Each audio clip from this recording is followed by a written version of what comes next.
Hey guys! So another product na naman ang i-share ko sa inyo, which is itong Google by Zen Nutrients. So, recently kasi, ang problem ko is hair fall. So, grabe maglagas talaga yung buhok ko. Kaya sobrang nipis na neto eh. Pati yung strands niya, manipis na din. Pero simula nung ginamit ko tong si Google by Zen Nutrients, medyo nabawasan na yung hair fall nung aking buhok. So, parang mga 1 to 2 weeks ko pa lang kasi siyang ginagamit. So, hindi pa talaga totally sobrang nawala yung pagbalalagas ng buhok ko. Pero sobrang daming reviews nito online.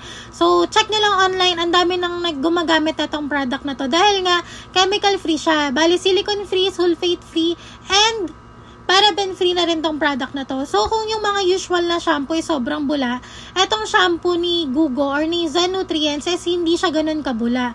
By the way, yung Google, ito siya. Yan yung nasa loob na ng shampoo.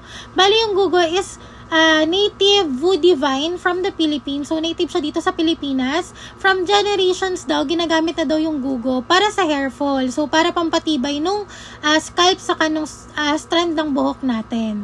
So, ayan. Ayan siya. So, sa 2 weeks, kung makikita nyo, medyo mas may buhay na yung buhok ko. Hindi na siya yung parang alambre. Kasi nga, medyo, na siya eh. Medyo may bounce na siya, saka medyo shiny na rin siya. Medyo may mga tumutubo na rin na buhok. Ayan, may mga maliliit na. So, ayan. Ang kagandahan pa dito, sobrang mura na itong product na to dahil 239 pesos lang. Meron ka ng shampoo and conditioner na 250 ml na. So, kung gusto mo ring matry itong product na to, click mo lang yung link sa caption or sa comment section para umorder. Bye!